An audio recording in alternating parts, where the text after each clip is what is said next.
Hi everyone, Julie here. It's been a little while since I did a walkthrough on a portrait, so I thought I would put together a little video on this image.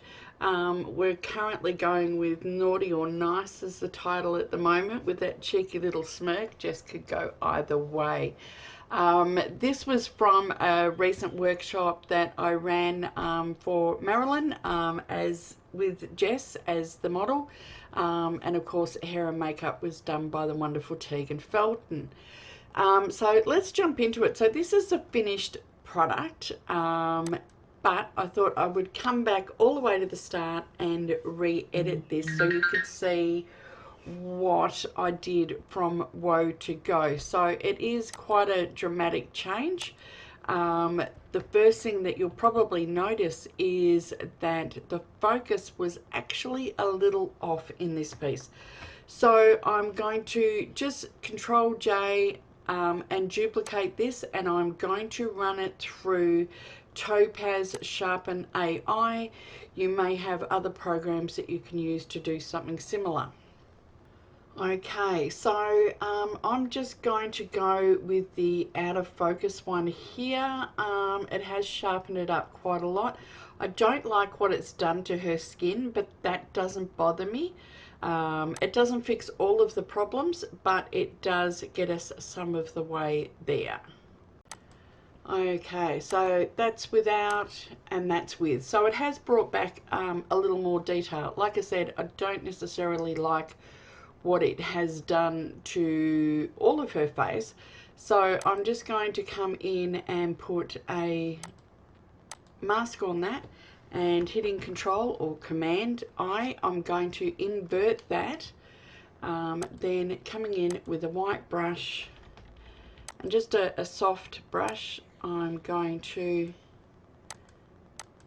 at 100%.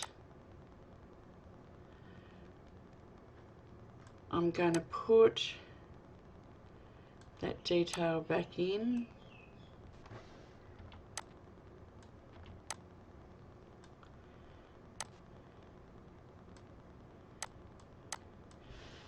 So I could come and add some detail to her bling as well, which I'm going to do right now. But I don't want to add it to everything, so I'm quite happy to keep it all soft through there. Okay, so that's where I'm at the moment. So I'm just going to go Control, Alt, Shift and E, and that merges everything onto a nice clean layer. Now I'm going to go through and I'm going to start cleaning up her features. Now you can use between the spot healing brush tool, the healing brush tool, and they're slightly different, and the cloning tool as well. So I'm going to come in with the healing brush tool. With the healing brush tool, you actually pick the area that you want it to sample, which can make things a little bit easier when it comes to the face. Sometimes when you're using the spot healing tool, which it just randomly selects stuff, it can leave the skin a little bit soft. So I'm just going to come in .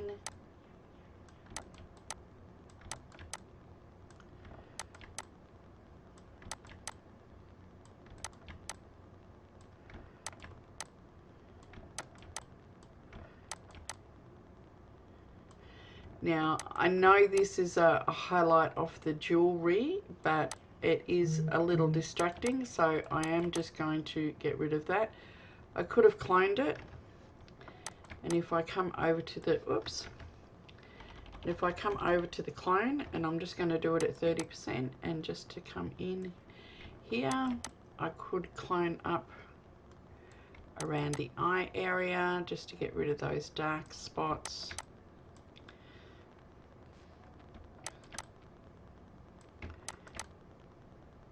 And just having the clone at 30% just means that it's not completely getting rid of all the marks just softening things up, and then jumping back to the healing tool.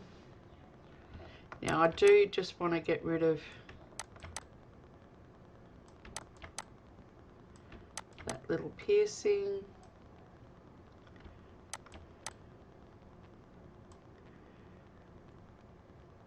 Okay, the other thing that I want to get rid of is this hair over her eye, which is a little bit on the distracting side. So I'm going to try and swap over to the spot healing tool.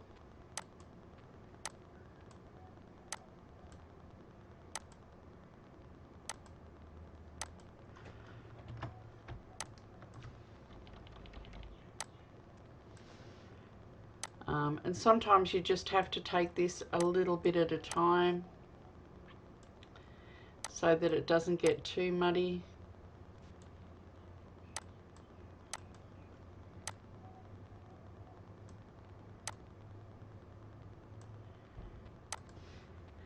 I'm just going to jump over to the cloning tool. Sometimes you just have to jump backwards and forwards. It's just between the different tools. It's the only way, and I'm just going to put that on 100%. It's the only way to get a really sort of satisfactory result with what you're trying to do, because some tools are better in some areas than others.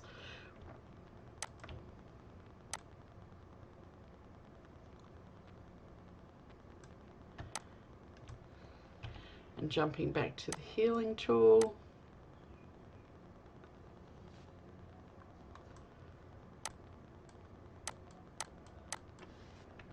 And jumping back to the clone tool at 30% again.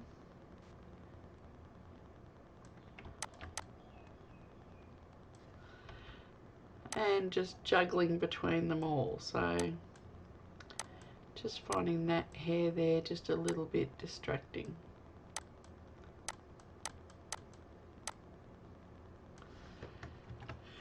Okie dokie. So that's where we are at the moment. So what I'm going to do now is I'm going to do some skin retouching. So at the moment this is just healing, but I am going to come in and do some skin retouching. Okay, so I'm going to duplicate that twice, and this one's going to be my blur layer, and this one's going to be my detail layer. I'm just going to turn that off for the moment. So I'm going to go into blur, and I'm going to go to filter, noise, and median. And what I really like about median is that it blurs everything lovely, but it still keeps the details in the edges so that your colors aren't getting too muddy, but it does give you a really nice tonal range throughout the image. So what I'm going to do is, depending on your image, whether you want to do 5, 10, 12, 15, etc., what you really want to do is, if you keep an eye out on, you just want these areas to sort of blend in together without losing any detail. So I'm going to keep it to a radius of about 12 pixels. Now, of course, that is quite blurry, and we don't want it to go onto everything. So if I put a mask onto that, and I'm just going to hit Control I to invert it, and then I'm going to come in with a soft white brush at 100%, and I'm going to paint in all the skin areas. Now, yes, it is getting a little bit muddy, and I'm losing all the details in her pores, etc., but I'm not worried about that at the moment, because we're going to pull it back. It's not really frequency separation as such. It's a different method that I use, but it is similar. So I'm doing it to all of her skin. Don't do the eye area, and don't do the lips. Keep them quite... If you want to just touch in on the lip layer, you could drop your brush down to about 50%. and do it that way. Now that gives her skin a very, very soft, but granted a little bit plasticky. So what we're going to do is we're going to bring that back to about 50%. Now what I'm going to do on top of that is I'm going to put a new layer in, and I'm just going to call this Tone, and I'm going to switch over to my mixer brush. I have got clean brushed, I've just got a little brush here. You could do pretty much anything, but I've just got this one, which it just happens to be my favorite, which is the what is it, the oval mixer brush angled, and I've got set to custom, and I've got everything set at 10%. And what I'm going to do is I'm just going to come round, and it will get quite muddy, so but don't panic.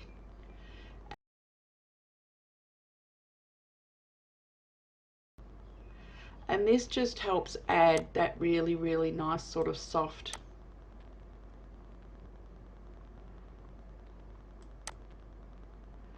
painterly texture. But you sort of do have to make sure that you blend the areas a little bit. Now I'm not going to leave it, I mean I could leave it at 100%, but I'm not going to, because I just want it to tone the image a little bit. So I am going to come in and drop the opacity on this a little bit. Okay, so I can set that to soft lighter overlay, which looks absolutely dreadful, but when you drop it down quite significantly, you can see where it does help tone it. You can leave it to normal, or you can even change it to color if you wish to. It's just a matter of playing around with what you want. I'm dropping the opacity down quite a bit, to say about 20%. But that just gives that lovely, beautiful toning to the image, and just smooths out her color. Now what I'm going to do is I'm going to set this layer to overlay. I'm going to come up to filter, other, and high pass, and I'm going to put the details back in. So I want to make sure I've got all the details for her eyes, etc. And I'm going to pop those back in and swap back over to my normal brush. I'm going to put a mask on that, Control I to invert it, and I'm going to paint those details, pop back into 100%, paint those details back in. Now I do want some of the texture back in her face.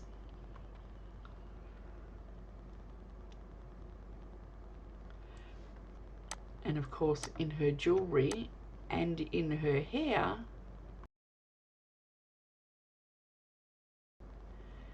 And it's probably a little bit over the top, but we can pull that back in.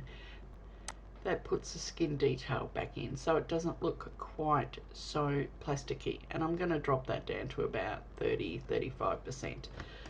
So that's where we're at the moment. Now I can stay tuned for part 2.